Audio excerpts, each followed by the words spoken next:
Welcome back to My Hero Academia Anime Review, episode 61. I would doing aside from doing this review, there's being an announcement involving the anime that I'm going to be discussing here. I'm going to be discussing it after we talk about the chapter itself. Chapter 305, Izuku Midoriya and Tomura Todoroki.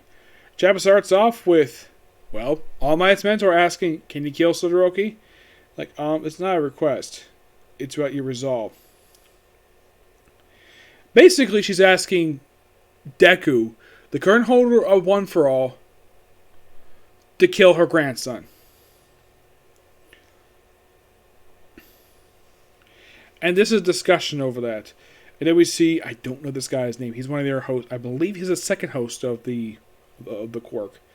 The issue is the way he doesn't look the way he does. No doubt he's suffering. Look over his meat suit, but doesn't mean to kill him saved.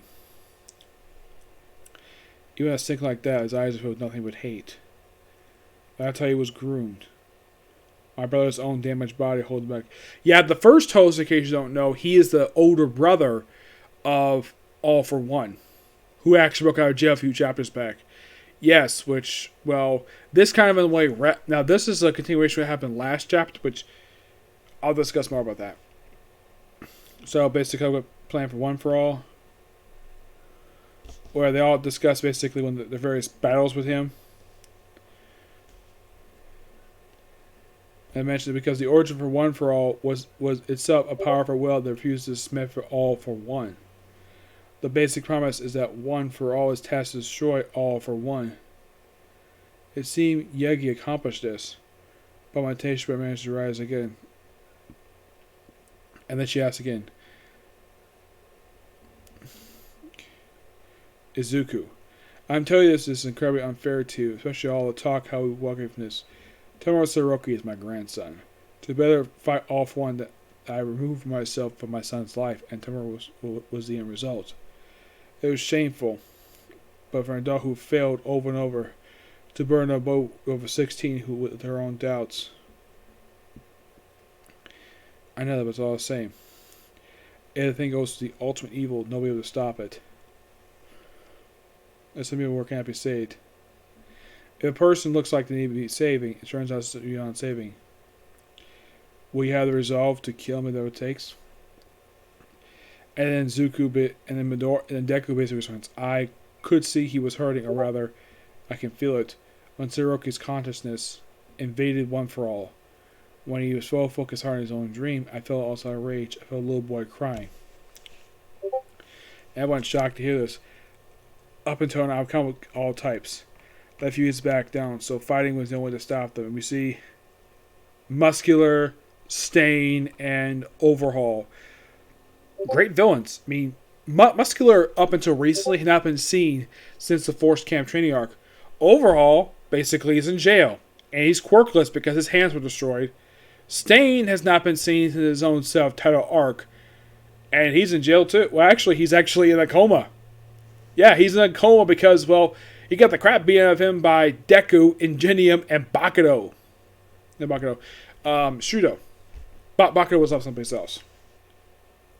And he also says, but I never understood what made him turn out that way. The things that, if I had maybe would have done things differently, or who knows. But in many ways. Todoroki killed some people. He hurts people near and dear to me. Basically seeing Eraserhead, Endeavor, Gran Torino, and Bakudo, and yet One For All is a power man for saving, not for killing. All Might taught me that. Not just me, All Might. And all who built power have gained power to countless people out there. I get this power is first meant to destroy all evil, But you give me your lives to link that chain this far. They got another big proposal behind it all. Maybe there's no other way besides killing. And I don't know, maybe we're going to do that when time comes. But I wanted to save that little boy. And I was like, good. That's all we have your back. It's fortunate that we passed our power down to you two. Sorry for testing you like that. Gran Torino still lives. Wake up, give him my best. And she's crying I've been blessed with some wonderful disciples. First host is like, no, play nice, you two. you have to cooperate with our successor. He needs our help to unleash his full power. I believe this is the third and fourth host of the quirk of One for All. An absolute really good chapter.